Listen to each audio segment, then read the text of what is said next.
there, YouTube.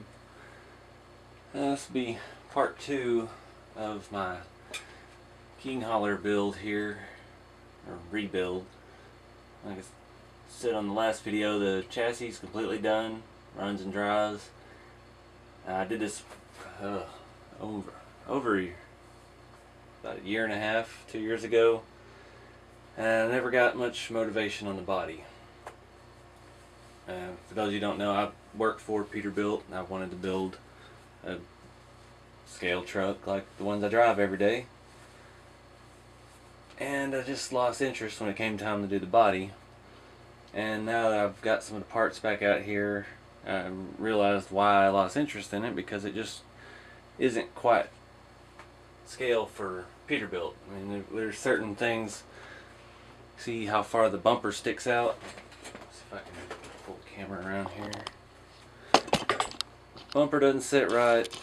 Headlights aren't right. Fenders are too far back. It needs a facelift. There's a lot to it that's not accurate as a Peterbilt.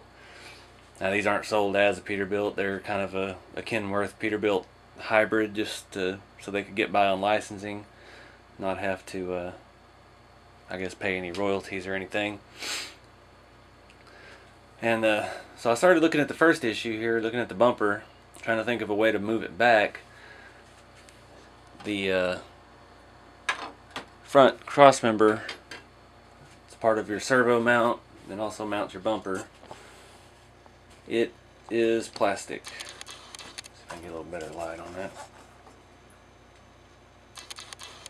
And it does not. I thought I'll just cut it back, bolt the bumper on, but it's just a flat piece in the front with 3 and 4 sides, so there's not really a good way to do that.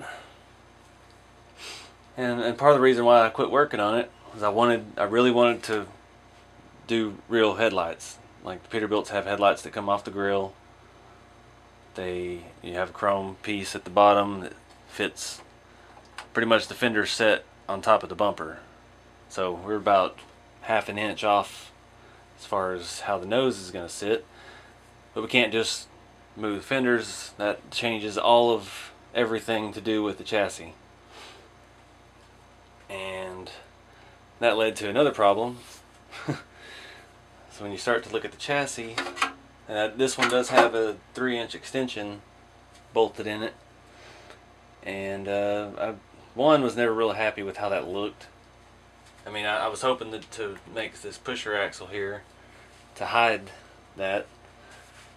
But the way my drive shaft is set up with the carrier bearing, and then I've got this real long shaft in the back. Even this being a front axle back here, sorry, I'm showing you. Being a front axle that has a bit of a drop to it, it's still not going to get much lift. So I don't need a whole lot, but I don't want it rubbing on the drive shaft. So that was another issue that I kind of got burnt out with, is that I needed to cut that axle in half and try to adapt it to make it work for my needs, and that's daunting, because that's aluminum, and I don't have a whole lot of metalworking tools. So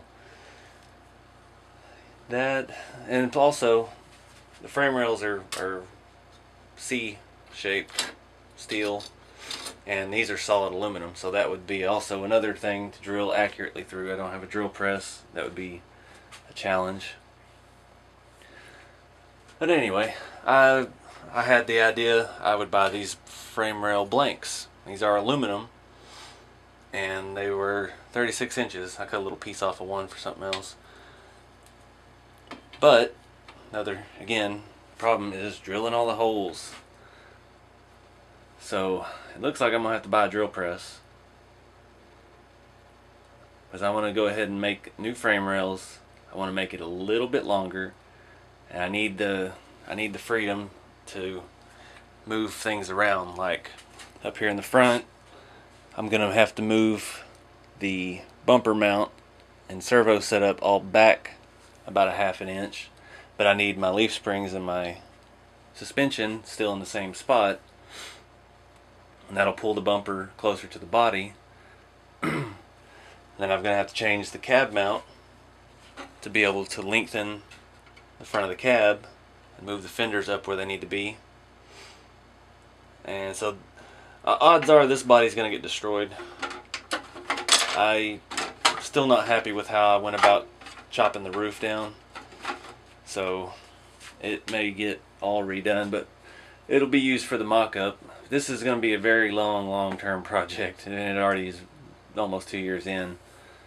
But yeah, this is at least gonna be the guinea pig for doing the front fenders.